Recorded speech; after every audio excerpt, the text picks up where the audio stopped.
Hello, my fellow webheads. It's your friendly neighborhood Jerry Rasco with you today, rocking the Spider-Man cap. So you know what that means. That means it is time for another issue of Amazing Spider-Man to review together.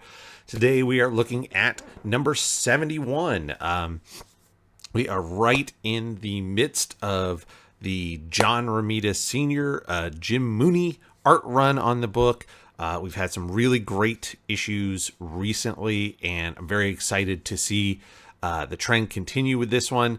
So, of course, we want to jump into the comic right away. However, I do always want to pause and say thank you to everybody who's been supporting the channel. Thank you to all the new subscribers. We are up over 400 subscribers and well on our way to the 1,000 subscriber goal.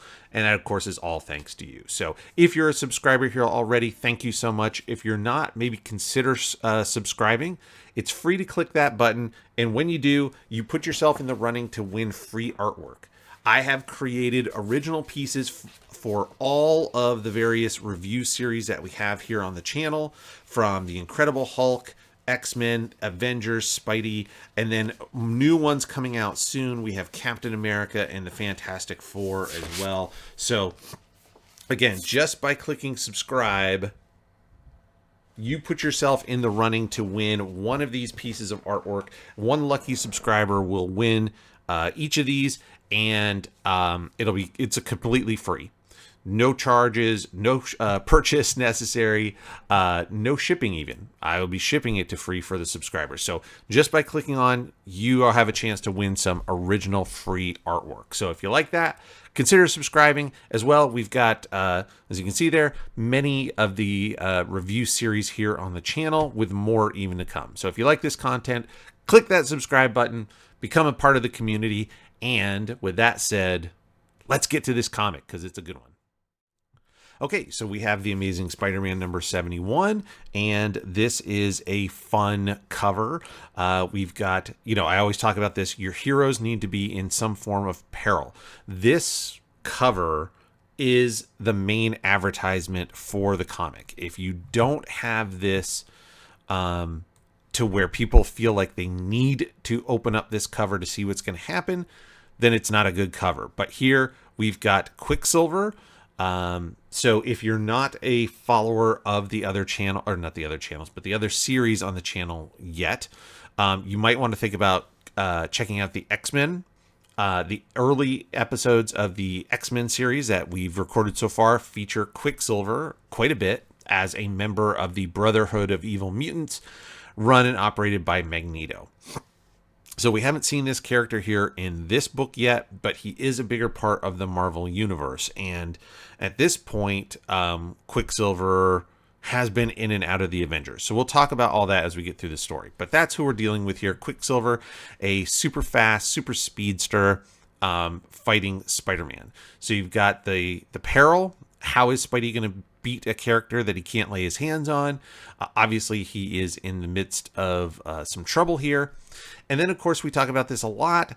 It just happens to be, I don't know if Quicksilver was picked for this reason. I doubt it. But you notice, what is Quicksilver's costume? Quicksilver's costume is shades of green. And as we've talked about many times, so many of Spider-Man's rogues gallery do wear green. And that is to contrast with the primary colors of the red and blue of Spidey's costume. So the two work together very well visually, not just from a design standpoint, but from a color theory standpoint as well.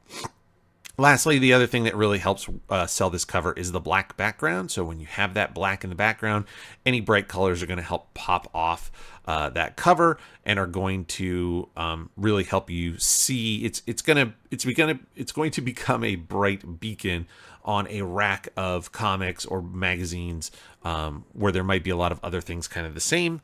This one hopefully stands out. That's the goal. So good cover. As I always tell you at this stage of the game, this is a scanned PDF copy. So this is from 1969. So this is the actual comic that came out in 1969. So we'll see those original old house ads.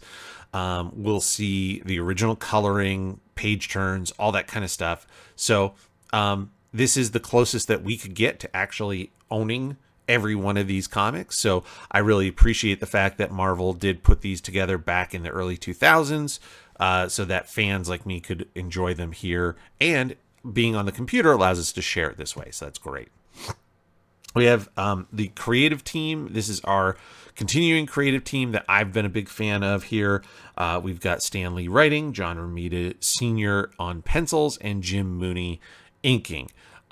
This combination, I think, like I said, at this stage, they are going full throttle. They have merged together perfectly. The teamwork is great. They're really working well. And that's just that's something that you get over time. So if you have an inker and a penciler that do complement each other very well, it's even if they do, that first issue might be a little rough. Sometimes it takes a little time, and that's exactly what we've got here. These two are really complementing each other very well. So Splash Page has everything that we need in it as far as recapping and kind of setting the scene. So we've got Peter. I tell you guys, I read these comics at least 3 times, if not more, before doing these videos. So I read it, and then I typically will reread it, and then I'll go through a third time and make my notes. And of course, I've read this years and years ago. This is the first time I noticed, and I'm going to zoom in. And this is great continuity. So continuity is when something happens in one issue and it carries over to the rest. And that is the bullet holes in Spidey's costume.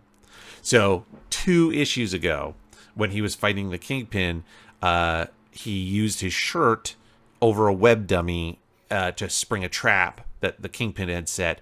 And the Kingpin's thugs fired bullets into it and put holes in his costume. The holes are still there. So that's really nice. I like that a lot. That's a nice touch. We have this tablet that's been part of the main plot of this story. So the Kingpin tried to steal the tablet. In fact, he did. And then Spidey defeated Kingpin and got it back. But now he doesn't know what to do with it. And the police are after him, thinking he was involved. We've got his camera on the bed. That's going to be important. And then this recap here with J. Jonah Jameson and Ned Leeds. So as Spidey was fighting the Kingpin, trying to bring him to justice, Jameson sticks his nose into the action and helps to let the Kingpin escape. And then Spidey just has had enough, grabs him, threatens him, doesn't strike him, doesn't hit him, doesn't do anything. He just grabs him by the collar and is like, we're going to have this out. And Jameson collapses because he's nothing but a big coward. So there we go. But he thinks that Jameson is dead. He thinks because Ned Leeds, the reporter with Jameson, who apparently is an idiot or was just messing with Spidey, I don't know. But he's like, I can't feel his pulse. The guy fainted and you can't feel a pulse. So now Peter thinks Jameson is dead. So a lot on the shoulders. And you see that from the body posture here. The world is literally just sitting on Peter's shoulders right now. So he's trying to figure out what to do. He's frustrated. He throws his costume to the side as he's kind of raging out. And in comes his roommate, Harry Osborn. And of course, Harry does not know that Peter is Spider-Man. So, we've got to get this covered. These are really nice camera moves. So we talk all the time about camera. Camera is when I refer to that, what I mean is the reader's eyes in position, in relation to what we're seeing. So, for example, and I apologize for the sniffles. I don't know if it's allergies. I'm coming down with a little cold. My apologies.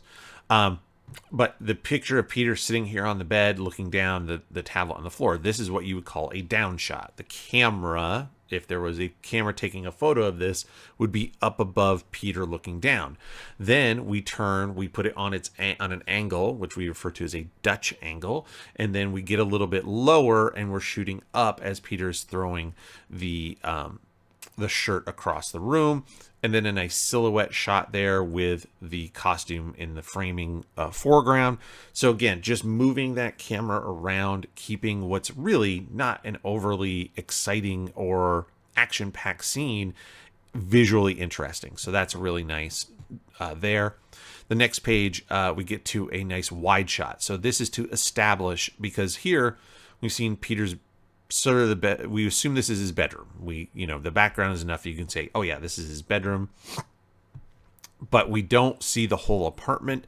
This gives us a little bit of relation of spatial relation of where the door is compared to where Peter is hiding, the kitchen, etc. So this is nice establishing shot of the space so that it makes sense that Peter could slip on a robe over the rest of his costume and Harry is none the wiser. I do think it's funny in 1969, Harry has been out dancing with Mary Jane and he's still wearing a bow tie. I'm pretty sure by 1969, bow ties were not considered particularly cool, but I don't know that Harry was ever depicted as a super cool guy. So, funny, Peter gets away with it, but again, nice camera movement, bringing it down low, framing his foot in the shot so that we see he's still got his Spider-Man boots on, but Harry doesn't notice. So pretty good stuff there. Peter then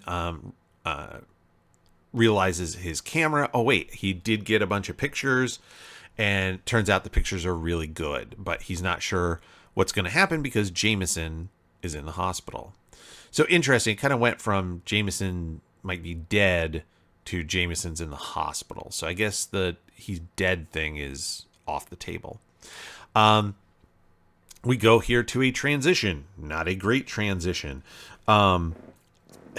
meaning that we go from Peter kind of being morose, brooding, looking at photos to this blurry figure rushing past stuff down in New York, and it turns out it's Quicksilver. So there could be, when I say transitions, what I mean is we're changing from scene to scene. If this was a television show, there might be like a dissolve or a wipe where we go from, that scene to black. You might cut right there. That's a great place for a commercial.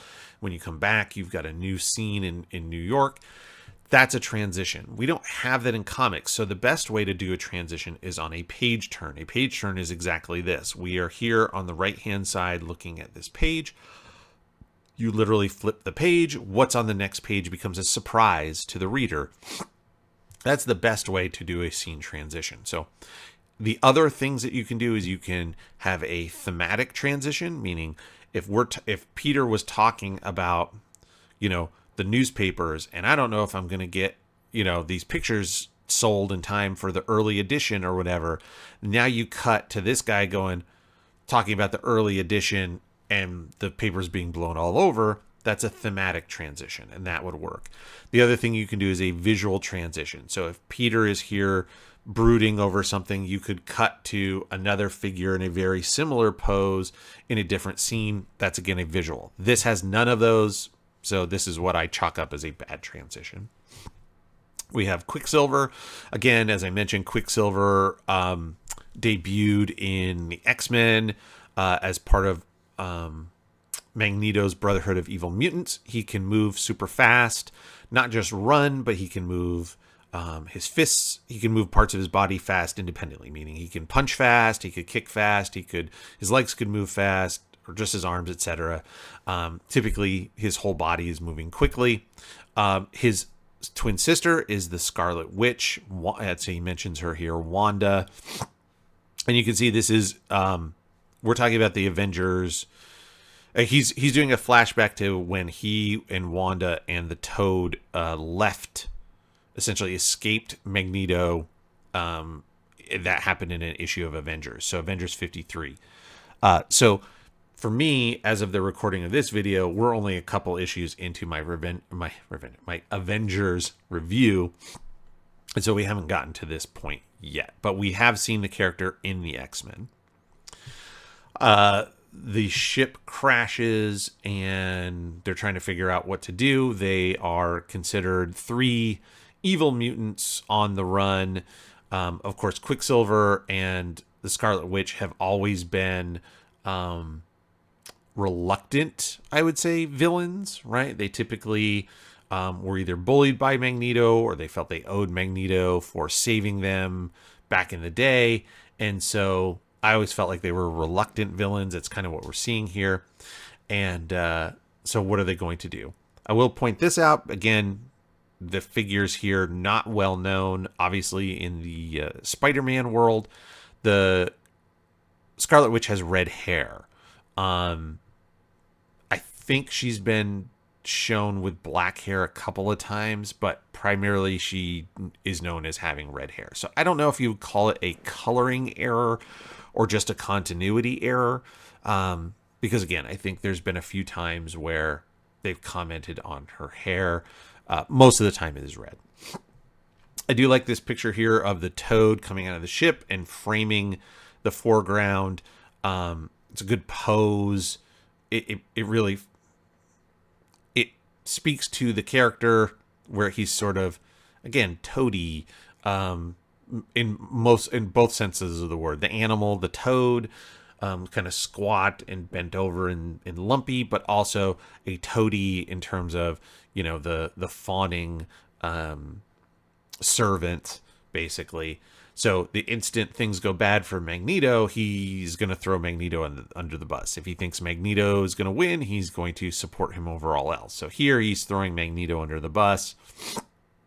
And so they're trying to figure out what to do. And Quicksilver comes up with the idea of reaching out to the Avengers. So that's something to remember. Again, sorry, this is a lot of continuity stuff. But we have to kind of explain to some degree. And that is that as of Avengers 16, the Quicksilver and the Scarlet Witch joined the Avengers. So when we're talking about where they are now, we'll see here. I've got it in my notes. Yeah. So they joined the Avengers in issue 16, and then here, where are we? Here, I'll cut back to it, but in Avengers Mansion, the Avengers butler Jarvis, the guy who takes care of everything, he is talking about that the Avengers right now are away. They're in Africa. This is taking place in Avengers number 62 at the same time.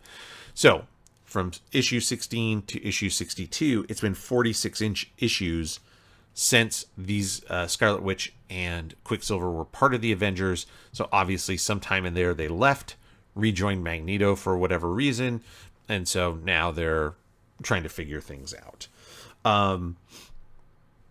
So he's going to do that. One of the things I talked about here that I didn't like a ton, and in this Quicksilver image, the Toad, these are really kind of emphasize what I'm talking about.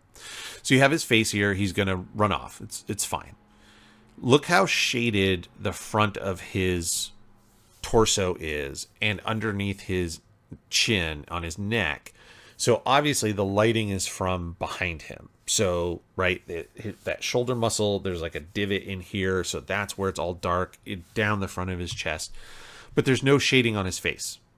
I understand the conventional wisdom or conventional logic tells you don't add a lot of shading and black areas to the face unless you want it to be overly dramatic. It's, they're looking into a fire or something like that. Or, just for dramatic effect, basically. But the fact of the matter is there would be. So underneath the nose, there should at least be some shading, maybe around the eyes. Some of this might have to do with just the printing and coloring techniques of 1969 when this came out, are a little limited. We could do more today with Photoshop and coloring, but that's one of the things. The faces don't typically have a great deal of shading on them where they should. And another example here is like the Toad. His whole left side here, left to us, his right hand, is all in shadow. Scarlet Witch's cape is all in shadow, as is the back of her legs. The whole side of the Toad is in shadow, but his face has no shadows on it. Why wouldn't the left side of the face over here be in shadow, right? So I get it.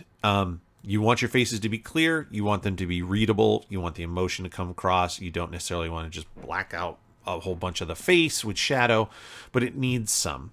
So that's just a critique there. So as I mentioned, yes. So Quicksilver obviously makes it to Avengers Mansion very quickly, but the Avengers aren't there to help him, to help kind of clear his name and I guess provide safety for the Quicksilver and his sister. So he's trying to figure out what to do, and again, it's this early edition of the paper shows up, and they're talking about Spider-Man is still wanted by the police for this tablet theft.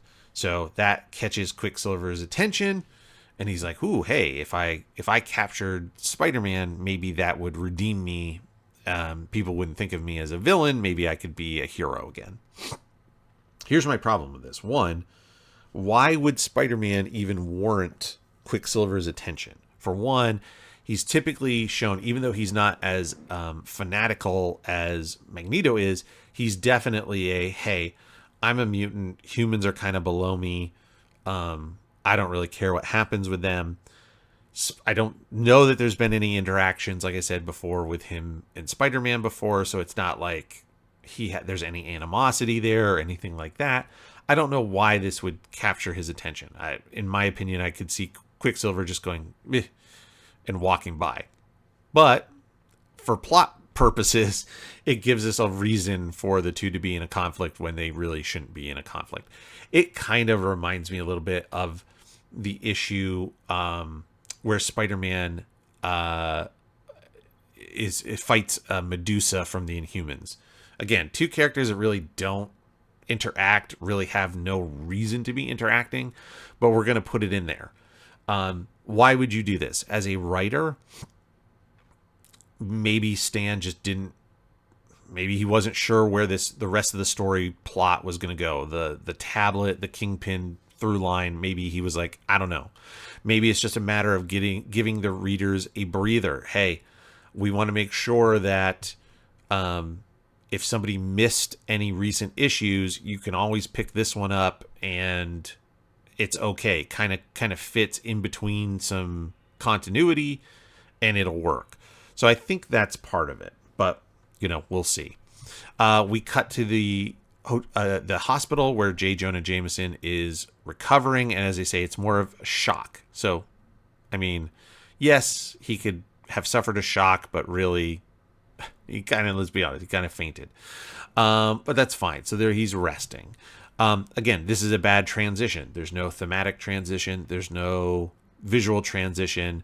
It's just Quicksilver talking about fighting Spider-Man maybe and hospital. It's a nice establishing shot of the city with the buildings, very simple lines, but enough to set us where we are, so which is nice. And then as Joe Robertson from the Daily Bugle is there, in comes Jonah's son, Colonel Jameson. We've seen him before in very early issues of The Amazing Spider-Man. But suddenly, in this panel, he's 7 feet tall, and then he shrinks back down. So here's your problem. Unless they're on a set of stairs, which they are not. So the first panel establishes they're on the same floor, on the same level. This is Joe. This is the Colonel. They're similar in height other than the hat. And yet all of a sudden now he's a whole head taller. So this is one of those things where it doesn't work. There's a contradiction here. So we've talked about perspective before as actually over here on this side, this is a good example. As things move away from you in space, like this sidewalk, those lines fade away and they go eventually to you have what's called a vanishing point. They'll all go to a single point in space. Everything will come into that point in space. That's how perspective works. And as it goes away from us in space, it is higher, right? Your horizon line is higher than you are. And so that's what's happening. That's the thought process here. If Colonel Jameson is further away from us than Joe Robertson, he must be higher on the page, the same way you would have the sidewalk, buildings, etc. But it doesn't really work that way. When you have this extreme foreground shot, Joe Robertson's shoulders should be up here, his head up here. he's closer to us. He's actually going to appear higher in our vision or taller in our vision because he's so much bigger, because he's so much closer. So it's a little bit of a dichotomy there, I guess, is the right term. But yeah, that's how this should be handled. Joe should be the larger figure and taller figure, and then Colonel Jameson slightly smaller because he's slightly further away, but not so far away that he's starting to go up the curvature of the Earth towards the horizon. Hopefully that makes some sense. But that's why this appears very odd to me.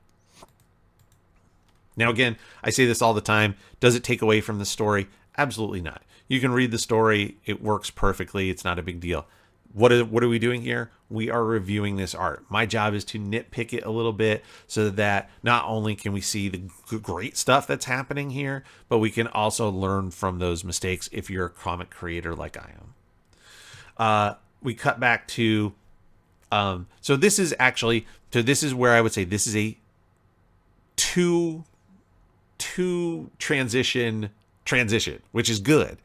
So Colonel Jameson is there to see his dad. He tells, basically says, say hi to your wife and son for me, Joe. And Joe says, I will do that. And then it cuts on the page turn to Joe Robertson at home with his wife and son. Perfect. You have that thematic. So it takes us from the hospital to his family. And then you have that page turn. Perfect. That's exactly the kind of thing I want to see. And then now you have this one, which is not necessarily the greatest. The family's talking about, what's going to happen, the world. This dealt with student protesting and trying to make changes. Obviously, they're talking about bigger themes here without saying it. The student protesting had to do about campus housing. Obviously, there are bigger things going on in 1969, but this is an allegory for that, right? But it cuts from that to the next day, Joe at the office, and that's not a great transition. Again, there's no theme, no visual, no page turn, no nothing. It's just he goes from him and his wife talking to now, hey, I'm at work the next day. Peter shows him the Kingpin fight photos. Joe loves them, pays actual going rates, which Peter is ecstatic about. But I love the black and white here. These are so good. This is great. So this is duotone. We've talked about that before. Duotone is a press-on dot or pattern that you can adhere to the original artwork, but it's see-through, so it's on clear plastic, so behind the dots you can still see through it, so you can literally just layer it right on top of stuff. But yeah, I believe this is duotone. I suppose, yeah, this is duotone with white, some sort of white paint probably over the top. It might be cut out. But I'm guessing some of it, I was going to say it's paint, but if you get really close, let me see how far in we can zoom here. Yeah, you can see the dots are actually sort of pixelated. So yeah, this would have been cut. So you can see how square it is. That's not paint. That is cutouts of the duotone over the top of it. So that's very cool. That's a lot of work to do that from an inking perspective, but it looks so good because it looks exactly like, black and white photos. Really nice piece there. I really enjoy that. I did ask, so Peter gets a check and now he walks out hunched over like he's 90 years old. Wouldn't he be straight up and excited and like, yeah, like that? I don't understand the pose necessarily. He looks like he's this old man or something. It's kind of weird. But it's nice to see happy Peter for a change. And he's got some ideas. What he's going to do. He's got this, everybody wants him, the police are after him for stealing this tablet. He's like, I know the guy. I'm going to go give it to Gwen Stacy's dad. Nice swinging pose here. I like this upside down swinging pose as he's moving through the space. I think that's really good. Great city behind it. And then you have the spider symbol in Captain Stacy's office. And this is a way we haven't seen it before. Usually they will, straight ink it and just color, print over it red. Again, somebody is like, so I guess this would be Jim Mooney, the inker, was like, I got my hands on some of this duotone here, and we're going to cut this out. So these aren't ink lines. These are duotone lines, which give us this really nice effect. Again, when you don't have computers and you don't have Photoshop and you don't have layers and you can't print to that kind of style, this is the best you can do, and this is phenomenal. So I really, really like this technique.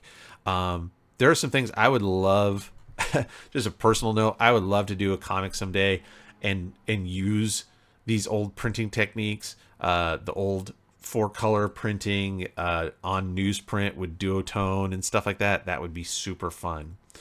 As I mentioned, Spidey's like, here you go. Listen, I was just trying to keep it safe. Here's this tablet. Maybe you can help get everybody off my back. And now he takes off. Only to be confronted by Quicksilver. And we see Quicksilver running up a wall, which is a pretty traditional speedster trope.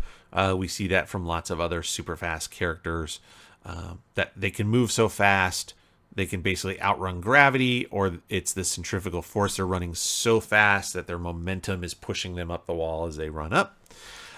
Great down shot. So down shot means, again, we are up above the figures looking down at them.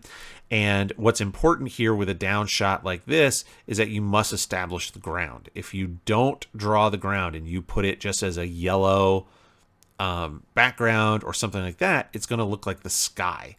So important that we have people, cars. It also helps to emphasize the danger. Spidey is falling.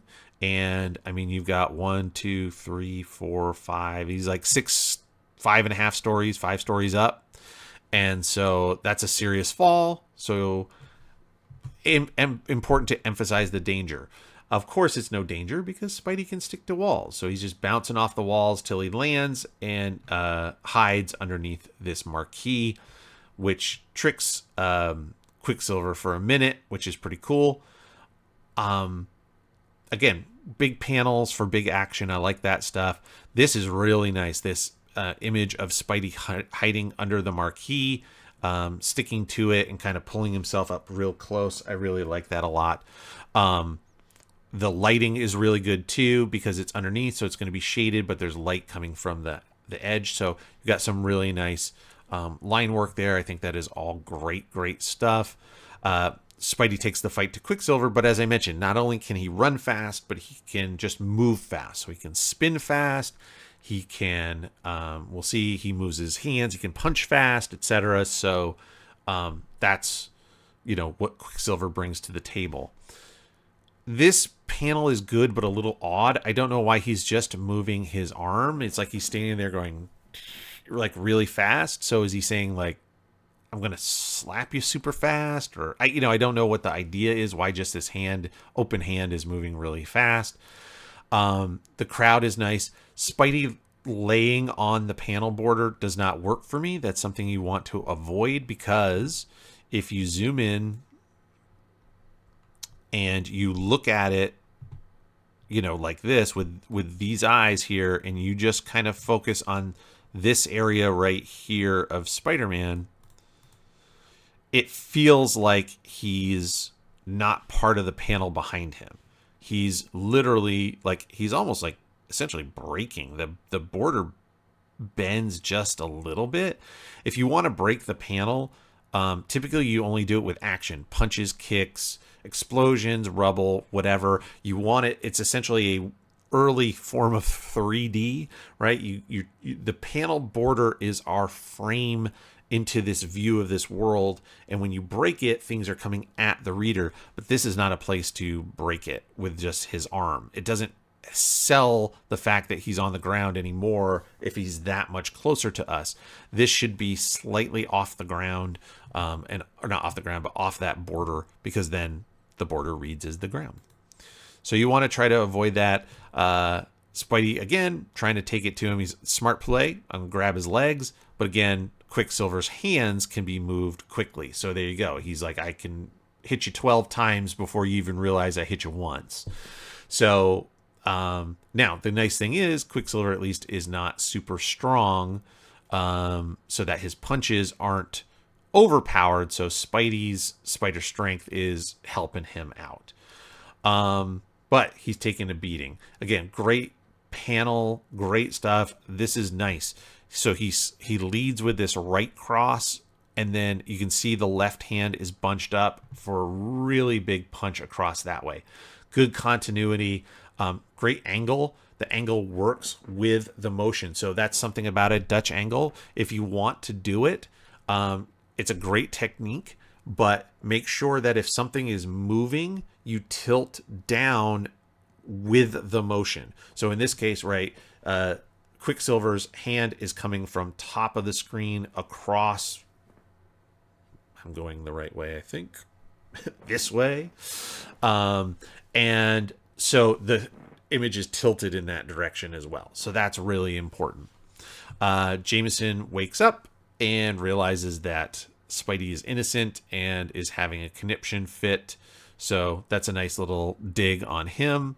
Again, Spidey swinging, just can't get a shot on Quicksilver. He's too fast. I like the hair here. So most of the time you see this, Quicksilver has these sort of two big tufts of hair that go back. But he's always going forward. So they're always, moving backwards against the wind. Well, here he ducks to the side, so it blows sideways. That's a nice touch. It's the kind of thing that somebody might miss or not think of might not think of as they're drawing. And but it's an excellent touch that really helps sell the speed of how fast he's moving. So that's really good. And now here he's trying to take the air away. So there's, again, classic speedster movie. You see it from characters like the Flash, Quicksilver. Trying to think of other super fast characters. Obviously, those are the two big ones. And so moving in a circle, basically creating a little tornado to create a low pressure area where there's not any oxygen. Everything, all the air is getting pulled away. But Spidey's like, hey, I got an idea. I'm just going to stick my arm out like a bar, and Quicksilver's going to run into it. And right, it's like It's like putting a stick in the spokes of a bicycle. It's done. It's not going to move anymore. And again, this is where Quicksilver is not invulnerable. He doesn't have the kind of power. He just moves fast. So one shot, once you get your hands on him, and that's usually the knock, right, that we've seen in the X-Men issues that we've looked at. Once you get your hands on Quicksilver, he's kind of done. That's all he's got. So Spidey puts out the armbar, hits him in the guts, stuns him, and then takes off, because obviously he's, Quicksilver's not a bad guy. Maybe Spidey knows that he was a member of the Avengers at one time. He's like, listen, I'm just going to explain to the guy. And they do come to an understanding. Spidey didn't take advantage once he, knocked him loopy. He took him away so the cops couldn't grab him. So they are all cool. Everybody's copacetic, and yeah, that's the story. Nice down shot here again of Spidey climbing up the building. Good shadow to help us establish the connection with the building, that there's space there, but that he is connected to it. Again, the image of the cops looking up, and then this lady peeking her head out the window is a nice bit of business there. That's cute. Just adds a little bit to the image, to the scene, and then Spidey swinging away. So there you go. There's your issue. So let's cut back over to the desk, and we're going to wrap this one up. So there you go. Amazing Spider-Man number 71. A fun issue. Not much happens. I mean, I would say not much happens. Things happen. Spidey has returned the tablet, so that's off his back, but the police are still looking for him. So it's a little bit of a status quo. Jameson is feeling better, but he's still in the hospital. He's not dead, so again, kind of status quo. There's not a lot happening. This is so one of the things I love behind the scenes stuff. Obviously, behind the scenes in comics, how are they made? I also really like behind the scenes in TV shows, and I listen to a lot of podcasts about creation of television shows and stuff like that. And one of the terms that I've learned is called a bottle show. So when you have a serialized television show, every once in a while they go, hey, we need to do a show that doesn't have 80 locations and 100 scene changes and 4 plot lines going through the whole show. We want a show where everybody kind of stays in one place through the whole issue or episode or whatever it is, where it's self-contained. You can sort of enjoy this. It doesn't really affect the continuity too much on either end. And it's just sort of a palate cleanser, if you will, for the audience. And that's what this reminded me of, a palate cleanser issue for the audience. Some stuff happens. There's a little bit of a fight, but it's entertaining. And then everything sort of ends almost exactly where it started. So rating-wise, I'm going to give this a 7.5 out of 10. It's really good. There's a lot of really good art in here. I love that duotone stuff. I don't have anything to complain about that. That's phenomenal. Few things here and there. Would have liked to see maybe a longer Quicksilver Spidey fight. That would have been great. There are a few things in there that we could have maybe skipped over. But again, very little supporting cast stuff in this issue. So I'm very happy with it. And of course, as always, I'm curious to hear if you're happy with it. Let me know what you think about this issue in the comments. Let me know, is this something you read growing up? Is this the first time you've ever seen Quicksilver in a comic? Maybe you're familiar from the movies, from the Avengers Age of Ultron, or WandaVision, but maybe you're not familiar with the comic. So let me know. I'm very curious always to hear your thoughts. And don't forget, click that subscribe, hit the notification button, and then you'll know when we are here same time next week with even more Spider-Man. Thanks.